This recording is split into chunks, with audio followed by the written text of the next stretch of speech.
नमस्कार साथी, कैसे हैं आप सभी। आज हम करेंगे भाई पार्ट नंबर 30। टोटल 37 पार्ट है। सारे आप देख सकते हो, मैंने लिंक भी नीचे दिया हुआ है। तो सारे आपके लिए इंपॉर्टेंट है भाई। ऑल ओवर हिस्ट्रीज के अंदर कवर की गई है इंपॉर्टेंट क्वेश्चन जो बार बार यूजीसी नेट जेआरएफ के अंदर आरपीएससी एच टेट वगैरह के अंदर भी रिपीट होते रहते हैं। तो देखिए भाई, फर्स्ट क्वेश्चन जो अकबर से संबंधित क्वेश्चन है उनका फर्स्ट क्वेश्चन देखिए। हुमायूं ने जो चुनार दुर्ग पर प्रथम बार आक्रमण कब किया था? कब किया था? ये 1532 में किया था और इसने चुनार दुर्ग पर प्रथम आक्रमण। अकबर के शासनकाल में निर्मित घटनाओं के रीति के अनुसार इनको लगाना है। तो पहले नंबर पर इसने जजिया की समाप्ति की थी 1564 के अंदर। इबादत खाने का निर्माण किया इसने। सेकंड नंबर पर मजहर पर जो हस्ताक्षर किए इसने 1579 के अंदर। दीन इलाही 1580-82 इसकी डेट है। तो एक हो जाएगा यहाँ पर। तो डेट इंपॉर्टेंट, अब याद रखिए चीज़ों को। भारत में मनसबदारी व्यवस्था शुरू करने वाला अकबर था। इनको क्रम के अनुसार लगाना है कि कौन सा पहले किया उसने। जजिया की समाप्ति 1564 फर्स्ट पे आ जाएगा। उसके बाद आएगा भी घोड़ों को दागना 1574-75 के लगभग। और थर्ड पे आएगा भाई प्रांतों का गठन 1580 के लगभग। मनसबदारी व्यवस्था का प्रचलन ये फोर्थ पर आ जाएगा। तो यहाँ पर इसका आंसर होगा डी। तो आगे लगाना भाई काल के अनुसार। सबसे पहले विद्रोह कौन कौन से उसके टाइम में, तो उसके हिसाब से। तो फर्स्ट देखिए भाई, सबसे पहले उज्बेकों ने विद्रोह किया उसके टाइम में। फिर जाग व्यवस्था उसने प्रचलित की। फिर कश्मीर की भी जब वो करता है। तो एक हो जाएगा यहाँ पर। मुगल सम्राट अकबर के राज्यकाल के संबंध में निम्नलिखित प्रक्षेपणों पर विचार कीजिए।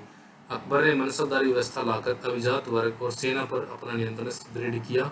मनसबदारी व्यवस्था के अंतर्गत प्रत्येक अधिकारी को एक श्रेणी या मनसब नियत की गई। तो ये सही है भाई, दोनों यहाँ पर सही है। श्रेणी को जात स्वार और चेहरा इन तीन श्रेणियों में विभाजित किया गया। तो ये गलत दिया गया भाई, चेहरा नाम का कुछ भी नहीं था उस टाइम पे। जात और सवार दो चीज़ ही थी।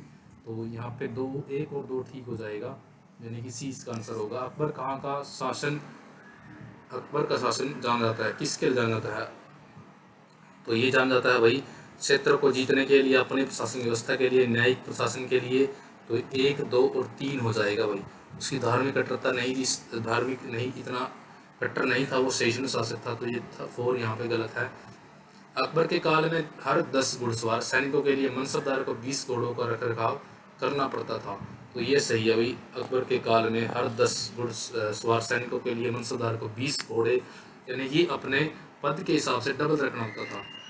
तो इस कारण देखिए, घोड़ों को यात्रा में आराम देना होता था और युद्ध के समय उनको बदलना होता था। तो ये बिल्कुल सही है भाई, यात्रा में आराम और युद्ध के समय बदलना होता था। तो एक कारण बिल्कुल सही दिया गया है। सम्राट अकबर ने 1581 में विशाल सेना सहित अफगानिस्तान की ओर कूच किया। 1581 में उसने विशाल सेना सहित क्या किया था? अफगानिस्तान की ओर कूच किया। कारण क्या था इसका? तो वे मध्य एशिया में अपने पैतृक देश फरगना को वापस प्राप्त करना के लिए अग्रसर थे। तो ऐसा कोई रीजन नहीं था भाई अकबर के लिए। तो ए ही सही है और यहाँ पे आर गलत है। निम्नलिखित कथनों पर विचार कीजिए और अतिरिक्त जो कथन है उनको देखिए। एक बार अकबर ने 1581 में दीन इलाही की स्थापना की। तो सबसे पहले देखना होता है कि ये सही है नहीं। 1581 में नहीं की थी भाई, 80 और 82 में से एक होगा। तो 82 ही मिलेगा मेरे ख्याल से। 82 आप चेक करना जरूर, 82 मिलेगा। तो यहाँ पे ये गलत दिया गया है। अकबर अपने साम्राज्य में राजपूतों का सहयोग प्राप्त करना चाहता था। ये बिल्कुल सही है, क्योंकि हुमायूं ने भी इसको सलाह दी थी कि भाई इनसे दोस्ती करो, आपके ये काम ही आएंगे जो राजपूत हैं। मुगल गद्दी पर औरंगजेब शाहजहां का उत्तराधिकारी हुआ। मुगल गद्दी पर औरंगजेब शाहजहां का उत्तराधिकारी हुआ, बिल्कुल सही है। ज्येष्ठ पुत्र के उत्तराधिकार के नियम का पालन किया गया। तो ऐसा पालन तो आपको ही पता है भाई, ये पालन नहीं हुआ था। उत्तराधिकार का लड़ाई होती है, औरंगजेब छोटा होता है, दारा सिको बड़ा होता है उससे। तो एक सही है और ये आर गलत है, यानी ये सत्य है और आर यहाँ पे असत्य है। दहसाला प्रणाली किससे विकसित हुई? तो दहसाला जो प्रणाली है वो ये जब्ती प्रणाली से विकसित हुई। क्वेश्चन नंबर 13 देखिए भाई, कथन कहां से संबंधित है? अकबर ने 1602 में फतेहपुर सीकरी में बुलंद दरवाजा बनवाया। तो ये बात सही है कि उसने 1602 में फतेहपुर सीकरी में बुलंद दरवाजा बनवाया था। यह निर्माण अकबर ने अपने पुत्र जहांगीर के जन्म की खुशी में बनवाया। तो जहांगीर के जन्म की खुशी में उसने कुछ नहीं किया था भाई, गुजरात विजय के उपलक्ष्य में उसने ऐसा किया था। ये सही है और आर गलत है। अकबर ने दहसाला प्रथा की शुरुआत की थी भाई, 1580 में की थी। अकबर के काल में भूराष्ट्र व्यवस्था की एक नीति जो है आईन दसाला पत्ती किसके द्वारा निर्मित की गई थी? टोडरमल ने की थी भाई। टोडरमल ने किस क्षेत्र में ख्याति अर्जित की थी? भूराष्ट्र क्षेत्र में उसने ख्याति अर्जित की थी। इस क्षेत्र में उसने कार्य किया था। 1582 में टोडरमल को निम्नलिखित में से कौन सा पद दिया गया था?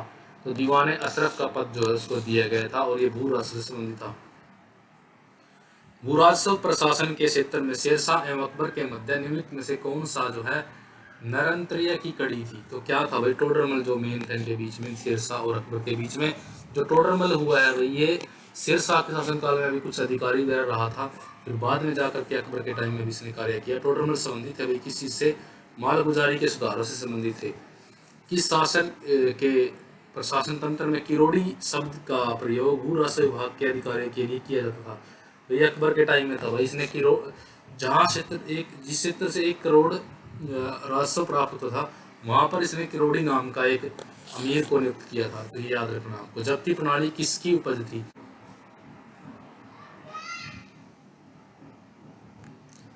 21 देखिए भाई, जब्ती प्रणाली किसकी उपज थी? तो अकबर की उपज थी भाई। अकबर ने स्टार्ट की थी। अकबर ने जिस मसलदारी प्रणाली को लागू किया वह देश में प्रचलित प्रणाली से उधार ली गई थी। किस देश में प्रचलित थी भाई? ये मंगोलिया की थी। मंगोलों ने इसको स्टार्ट कर रखा था वहां पर।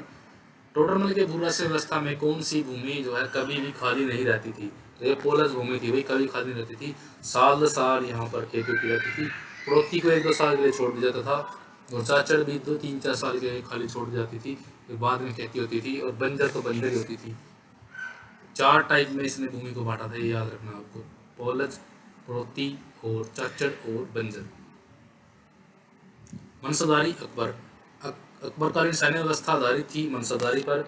किस इतिहासकार ने दीन इलाही को धर्म कहा है? तो ये अब्दुल जो कादिर बदायूनी है जो है, इसने दीन इलाही को जो है धर्म कहा है। इंपॉर्टेंट है भाई। अबुल फजल इसको धर्म नहीं बोलता, ये याद रखिए। ये अब्दुल कादिर बदायूनी ने इसको धर्म कहा था। 1579 में मजहर ने अकबर को क्या प्रदान किया भाई? ये विरोधी न्यायिक धाराओं में किसी एक को चुनने का अधिकार दिया। सुलह कुल का सिद्धांत प्रवर्तित किया था। तो ये किया था भाई सुलह कुल का सिद्धांत किसने प्रवर्तित किया था? तो ये किया था भाई अकबर ने। अकबर द्वारा अपनाई गई सुलह कुल या सार्वभौमिक शांति और भाईचारे की अवधारणा किस पर आधारित थी? तो ये धार्मिक सहनशीलता, उदारवाद, राजनीतिक उदारता, सभी पर। प्रमुख हिंदू केवल जिसे दीन इलाही को स्वीकार किया कौन था भाई? राजा बीरबल था। बीरबल बोलते हैं इसको, बीरबल कह रहा हूँ, बीरबल। निम्नलिखित में से किसने अकबर के दीन इलाही को ग्रहण किया था? बीरबल ने किया था। सुलह कुल का सिद्धांत किसके द्वारा प्रतिपादित किया गया था? तो अकबर के द्वारा। सुलह कुल का निम्न में से किसने वर्णन किया है? तो सुलह कुल का वर्णन किसी ने नहीं किया इनमें से भाई। तो ये अबुल फजल ने किया है। दीन इलाही अकबर की मूर्खता का स्मारक था, बुद्धिमत्ता का नहीं। ये स्मिथ ने बोला, ऐसा ये स्मिथ। निम्न में से किसने 1579 में मजहर को तैयार किया था? तो याद रखिए वही शेख मुबारक ने जो है मजहर को तैयार। 36वां देखिए दीन इलाही का उद्देश्य क्या था? तो इसमें इसका कोई भी उपरोक्त में से कोई भी इसका उद्देश्य नहीं था। अगला देखिए, दीन इलाही के अनुयायी परस्पर अभिवादन करते हुए क्या कहते थे? जल्ले जुलालहू बोलते थे भाई। दीन इलाही का प्रचार किस शासक ने किया? तो अकबर ने किया। दीन इलाही किस वर्ष में प्रारंभ हुआ? तो ये 1582 मैंने आपको बताया था। फतेहपुर सीकरी का इबादत खाना क्या था भाई? यहाँ पर यह भवन था जिसमें विभिन्न धार्मिक धर्मों के विद्वानों के साथ अकबर चर्चा करता था। नीचे अलग अलग विद्वान उसके बैठते थे, वो ऊपर बैठता था। निम्नलिखित में से कौन सा कथन सही नहीं है भाई? कौन सा कथन सही नहीं? इबादत खाना चर्चाओं में अबुल फजल की भूमिका महत्वपूर्ण थी।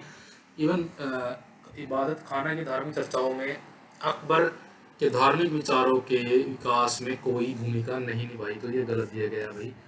प्रवर्ती काल में इबादत खाना सभी धर्मी नेताओं को खोल दिया गया। इबादत खाने की स्थापना 1575 में की गई थी। डेट याद रखिए, 1575 इबादत खाने की डेट। इबादत खाना किस वर्ष बंद कर दिया गया? तो ये 1579 दिया गया भाई इसका उत्तर। 1579 इसका उत्तर नहीं होगा, आप चेक करना। वैसे यहाँ पर ये दिया गया है, लेकिन आप जरूर चेक करना। मैं भी इसका आंसर कमेंट में डाल दूंगा, लेकिन थोड़ा डाउट में है क्योंकि यहाँ पर मजहर की डेट है। ये इबादत खाना डेट मेरे ख्याल 1582 होनी चाहिए।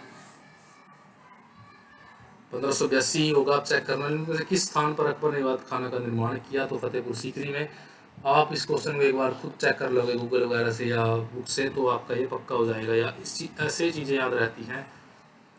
निम्नलिखित राजाओं में से किसने राम सीता की कृति के राम सिया देवनागरी लेखित सिक्के चलाए थे? तो अकबर ने चलाए थे।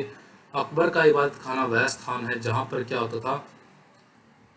विभिन्न धर्मों के मध्य वाद विवाद एवं चर्चाएं होती थी। अकबर के शासनकाल में प्रचलित चकोर चांदी के सिक्के का क्या नाम था? जलाली था भाई, जलाली। चकोर होता था सिक्का, ये चकोर सिक्का था, जलाली। राम सीता की कृति के सिक्के चलाए थे अकबर ने। अकबर के शासनकाल की सबसे बड़ी स्वर्ण मुद्रा कौन सी थी? तो ये जो है शहंशाह लिखा हुआ है भाई, बड़ी बड़ी स्वर्ण मुद्रा, गोल्ड कॉइन कौन था अकबर का? तो मेरे ख्याल से अशरफी होना चाहिए भाई, शहंशाह नहीं होना चाहिए। अशरफी सबसे बड़ा सिक्का था। वैसे आप इस क्वेश्चन को भी चेक करना, यहाँ पे शहंशाह दिया गया है। अकबर के शासनकाल में प्रचलित चकोर चांदी के सिक्के का क्या नाम था? तो जलाली था। चकोर तो किसकी मुद्रा अकबर के सेना तक विनिमय का माध्यम रही? तो ये बहलो लोदी की मुद्रा थी, जो अकबर के टाइम तक चलती रही। अकबर के समय निम्नलिखित में से कौन सा सिक्का चांदी का नहीं था? तो दाम या दमड़ी जिसको बोलते थे, तांबे का था। जलाल, दरब और जे पंडाऊ जो है, ये तीनों नाम याद रखना भाई, चांदी के सिक्के हैं, इनको आप लिख लीजिए। जलाल, दरब और पंडाऊ इंपॉर्टेंट है भाई, ये पंडाऊ वाला। तो अकबर के शासन के अधीन दीवान बहीतात नामक अधिकारी क्या करता था? शाही कारखाने के खर्चे का प्रेक्षण करता था। अकबर के शासनकाल में पुनर्गठित केंद्रीय प्रशासन तंत्र के अंतर्गत सैनिक विभाग का प्रमुख कौन था? तो सैनिक विभाग का प्रमुख जो भाई उस टाइम पे मीर बख्शी होता था। अकबर द्वारा दीवान का पूर्ण रूपेण दर्जा दिए जाने वाला प्रथम व्यक्ति कौन था? तो ये मुजफ्फर खां तुर्बती था, जिसको जो है दीवान का दर्जा मिला था। किस मुगल सम्राट ने दीवान वजीरात कुल नाम से नए पद का गठन किया? तो अकबर ने किया था दीवान वजीरात कुल। किस चिश्ती संत की दरगाह पर अकबर दर्शन हेतु जाता था? तो यह था मोहम्मद चिश्ती की दरगाह पर।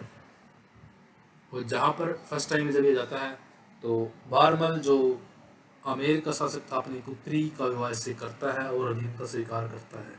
अकबर के शासनकाल में नियुक्त में से कौन वजीर के रूप में नियुक्त नहीं था?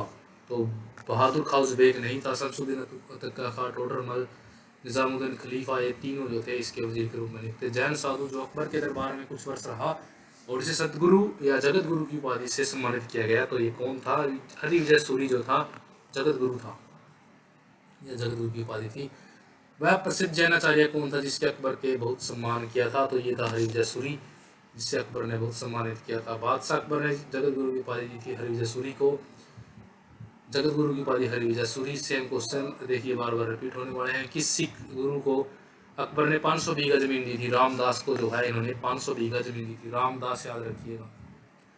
किस मुगल बादशाह की संतानों का जन्म शाही हरम के बजाय सूफी संत की खानकाह में हुआ? तो अकबर के पुत्र का जन्म सलीम का भी सलीम चिश्ती की दरगाह के अंदर हुआ, तभी उनका नाम सलीम पड़ता है। अकबर के विरुद्ध जौनपुर से फतवा जारी करने वाला उलेमा का सदस्य कौन था? मुल्ला यजदी जो था, इसने फतवा जारी किया था अकबर के विरुद्ध जौनपुर से। ये भी याद रखना है कि जौनपुर से था। निम्नलिखित में से किस मुगल शासक ने अमृतसर में स्वर्ण मंदिर निर्माण हेतु भूमि अनुदान में दी थी? तो ये अकबर ने दी थी। निम्नलिखित में से कौन एक उलेमा जौनपुर का काजी था जिसने अकबर के विरुद्ध फतवा जारी किया था? मुल्ला यजदी। किस मुगल बादशाह के विरुद्ध जौनपुर से फतवा जारी हुआ? अकबर के विरुद्ध। अकबर के दरबार में महानतम चित्रकारों में से एक था जिसने बादशाह ने टकसाल का अधिकारी नियुक्त किया था। तो ये टकसाल का अधिकारी नियुक्त जो किया था दसवंत था। ये भाई दसवंत को इन्होंने टकसाल का अधिकारी नियुक्त किया था।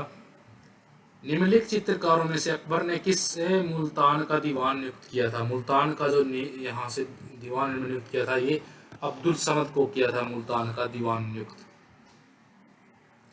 दसवंत और बसावन जो है ये अकबर के दरबारी चित्रकार थे। मुगल सम्राट अकबर के समय का चित्रकार प्रसिद्ध दसवंत था, जिसे आपने नीचे ऊपर पढ़ा है। हल्दी घाटी के पीछे अकबर का मुख्य उद्देश्य क्या था? राणा प्रताप को अपने अधीन में लाना। हल्दी घाटी का युद्ध हुआ 1576 में। नीचे दिए गए मानचित्र में ये मानचित्र का क्वेश्चन इसमें नहीं आएगा, यानी कि नीचे नहीं दिया गया मानचित्र। हल्दी घाटी के युद्ध में महाराणा प्रताप की सेना के सेनापति कौन थे? हाकिम खान सूर था। कई बार क्वेश्चन आ चुका है। निम्नलिखित बादशाहों में से किसको एक प्रबुद्ध निरंकुश कहा गया है? प्रबुद्ध निरंकुश बोला गया है अकबर को। अकबर ने समय में किसको मारा था भाई? तो इन्होंने मारा था अदम खान को, क्योंकि अदम खान जो है मालवा के बाद मालवा को लूट करके ले जाता है। उसके बाद जो ये अदम खान जो हमारे दरबार में इसके एक मेन वो होता है कोई दीवान वगैरह, उसको मार देता है अदम खान। तो उसके एवज में ये अदम खान को जो है ऊपर किले से नीचे फेंक देता है, इस वजह से ये मर जाता है। और फिर बाद में अकबर जो है इसकी समाधि जो है हुमायूं के मकबरे के पास इसको दफनाता है। इंग्लैंड की रानी एलिजाबेथ प्रथम जो है अकबर की समकालीन थी। निम्नलिखित में से किसने आज्ञा दी कि आदमी को एक ही स्त्री से विवाह करना चाहिए और तभी दूसरा विवाह कर सकता है जब उसकी पत्नी बद्या हो? तो ये अकबर ने दीन इलाही के अंदर बोला है, उसने ऐसा जो धर्म उसने चलाया था। अकबर के साम्राज्य में कुल कितने सूबे थे? 15 सूबे थे भाई। अकबर के शासनकाल में किस वर्ष को इतिहासकार विंसेंट स्मिथ ने सर्वाधिक संकटपूर्ण समय माना? 1581 का समय जो है संकटपूर्ण समय माना गया है अभी अकबर के टाइम का। और औरंगजेब के समय का जो है 1681, सेम है दोनों का, 100 वर्षों का अंतर है। निम्नलिखित में से कौन मुगल काल की एकमात्र महिला प्रधानमंत्री थी? तो ये थी महामंगाबाई, जिसको दूध इसने पिलाया था, अकबर को जिसने दूध पिलाया था अपना। अकबर के राज्यकाल में निम्नलिखित में से कौन सी दरबारी भाषा थी? तो फारसी थी। अकबर के शासनकाल में भारत आने वाला यात्री कौन था? तो ये मानसडेल्सो था, मांडेल्सो। किस बादशाह को उसकी मृत्यु के बाद आधिकारिक तौर पर अर्श आशियानी स्वर्ग में रहने वाला कहा गया है? तो ये अकबर को कहा गया भाई। निम्नलिखित में से कौन अकबर के दरबार में नवरत्नों में से एक ही परिवार का नहीं था? तो अब्दुल रहीम खान खाना इनके परिवार से नहीं था। शेख मुबारक, फैजी, अबुल फजल, ये तीनों ये परिवार जैसे पिता पुत्र थे तीनों ये। अब्दुल रहीम खान खाना जो है ये था पुत्र बैरम खान का। अकबर ने किसे कवि प्रिय की उपाधि से घोषित किया है? तो ये किया है इसने राजा बीरबल को। राजा बीरबल कवि प्रिय था इसका, याद रखिए, ये इंपॉर्टेंट क्वेश्चन है। निम्नलिखित कवियों में से अकबर ने किसे मलिक उस सोहरा की उपाधि प्रदान की थी? फैजी को की थी। अकबर के राज्यकाल में दक्षिण में इनमें से कौन सा एक प्रांत मुगल साम्राज्य का भाग नहीं था? तो गोलकुंडा नहीं था, ये औरंगजेब के टाइम में मिलता है इसे। इनमें से किस मुगल सम्राट ने शिक्षा संबंधी सुधार किए? तो ये किए थे अकबर ने भाई, काफ़ी चीज़ें इसने चेंज की थी, पाठ्यक्रम वगैरह में सुधार किया था इसने, याद रखना आप। राजपूताना के निम्न राज्यों में से किस एक ने अकबर की संप्रभुता सवै स्वीकार नहीं की थी? तो ये कौन सा था भाई? मेवाड़ ने नहीं स्वीकारी थी, बाकी इन तीनों ने स्वीकार कर ली थी। अकबर के समकालीन किस मुगल इतिहासकार ने अकबर को इस्लाम का दुश्मन बताते हुए अरबों की सूची तैयार कर दी थी? तो बदायूनी था भाई, इसने लुक कर यानी कि छिप करके अपनी पुस्तक लिखी थी, मुंतखब बदायूनी की है। हिंदुओं के प्रति अकबर की नीति के बारे में कौन सा कथन सत्य है? उसने जजिया और तीर्थ यात्रा दोनों कर हटा दिए थे। 1563 में जजिया हटाया और 63 में तीर्थ यात्रा कर हटा दिया था। 63 में इनमें से किसने मुगल शासक में तीर्थ यात्रा कर हटा दिया था? तो ये हटाया था भाई अकबर ने। इनमें से कौन सा जो वक्तव्य है सही नहीं है? आईन अकबरी अबुल फजल की है। अकबरनामा के तीसरे खंड को जो है आईन अकबरी बोलते हैं, बिल्कुल सही है। अबुल फजल और फैजी दोनों भाई थे, बिल्कुल सही है। और फैजी मुगल काल के प्रसिद्ध इतिहासकार थे, ये सही नहीं है।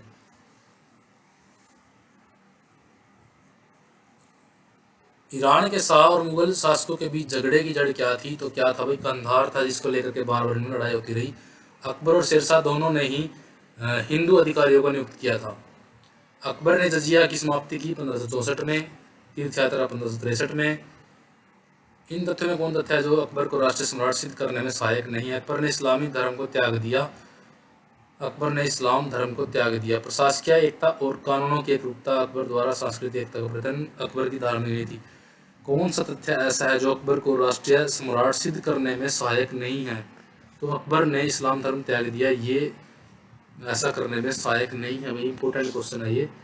निम्नलिखित में से कौन अकबर के नवरत्नों में शामिल नहीं था? बदायूनी नहीं था भाई, बाकी सभी इसके नवरत्न थे, मानसिंह, टोडरमल, बीरबल।